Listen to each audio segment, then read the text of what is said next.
The topic of today is conjunctions. First of all, I'll define conjunction. Conjunctions are all those words that help us link two elements. These elements can be either words, phrases, clauses, or sentences. So, all the words that help us join or link two elements are called conjunctions. In English, we can find three main types of conjunctions: coordinating conjunctions, correlative conjunctions, and subordinating conjunctions. We're going to start with coordinating conjunctions. In English, the coordinating conjunctions can be used to link two or more items that have equal grammatical status. And the most common coordinating conjunctions are and, or, but, nor, so, yet, and for. Let's see some examples. John, Eric, and Jill. Another example, the red hat or the blue one. They wouldn't let us in, nor would they explain what we had done wrong. In these three examples, the coordinating conjunctions are linking different things. For example, in the first case, John, Eric, and Jill are just words, separate words. Now, in the second example, the coordinating conjunction or is linking two phrases: the red hat, the blue one. And in the third example, the coordinating conjunction nor is linking two clauses. They wouldn't let us in, would they explain what we had done wrong. But there is another important thing in relation to the coordinating conjunction. Let's see. In the first example, John, Eric, and Jill, the three words have the same grammatical status, are at the same grammatical level. Remember, I said at the beginning that coordinating conjunctions link two or more items of equal grammatical status. The same happens in the second example. The red hat is at the same level than the blue one. And in the third example, we can see this balance again. They wouldn't let us in is at the same level that would they explain what we had done wrong. Now we're going to move to correlative conjunctions. What are correlative conjunctions? The same ordinary conjunctions, coordinating conjunctions, but with an element added before. In the correlative conjunctions, an additional element appears before the basic conjunction. To exemplify that definition, let's see some of the most common correlative conjunctions. Either, or, neither, nor, both, and, not, but. These are the common conjunctions, but with another element before. The elements are either, neither, both, or not. Let's see some examples in which these conjunctions are seen. Either a man or a woman. Neither clever nor funny. They both punished and rewarded him. not exhausted, but tired. Now, we're going to discuss the subordinating conjunctions. Subordinating conjunctions are conjunctions that link two clauses that are not at the same grammatical level. This is very important and different from the coordinating conjunctions which link two or more elements that have the same grammatical level. The subordinating conjunctions link two or more clauses that have different grammatical status.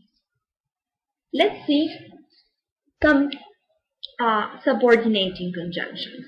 Of course, there are many. These are just some. Before, after, unless, although. Let's see some examples. Before she came, the film started. Unless the train is late, I'll be there at 9. Although she was ill, she worked hard. What can be seen in these examples is that one sentence or one clause is subordinating and the other one is subordinated. That is to say, the clause that contains the subordinating conjunction is the subordinated clause. In this case, before she came is subordinated to the larger clause, the film started. In the second example, unless the train is late is the clause that is subordinated to the larger clause, I'll be there at 9. What this means is that one clause needs the other clause to make sense. Because if we have the sentence, unless the train is late and we stop there, the meaning or the sense is incomplete. We need another clause. I'll be there at 9. And the last example, although she was ill, she worked hard. Again, the clause that has the subordinating conjunction although is the subordinated clause, while the other one, she worked hard, is the subordinating clause. Well, people, that was all for today. I hope it helped you. See you next time.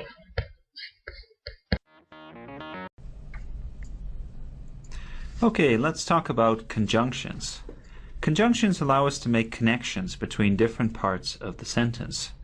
You can think of them as the duct tape that holds all the clauses and phrases together. Or you can think of them as bridges. Or if that still doesn't work for you, you can think of them as hinges. To give you one example, here we have two sentences.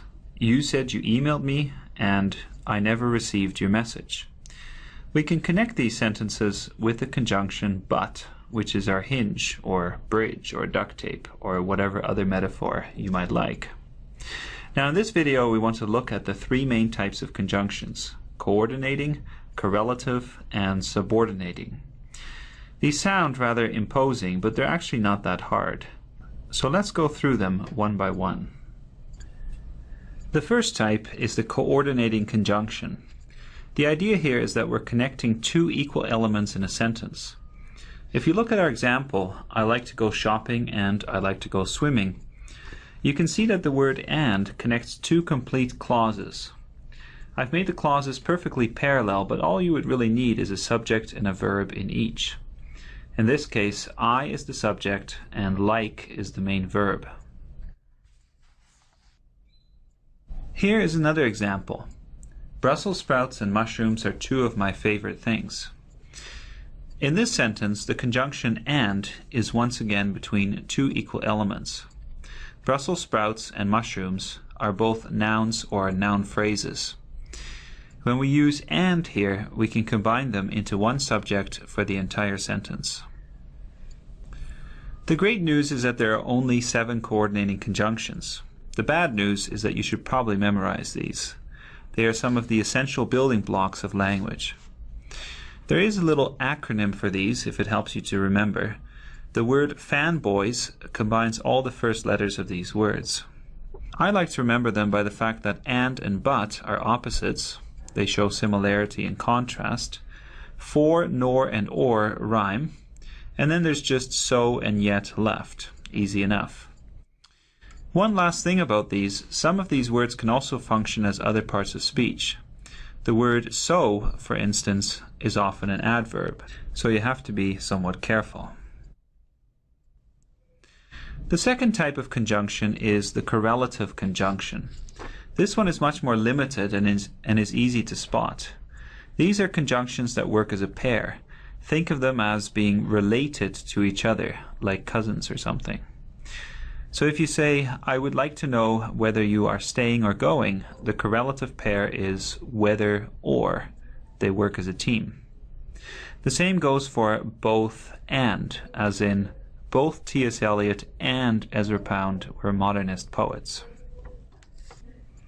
Okay, here's a list of the principal pairs.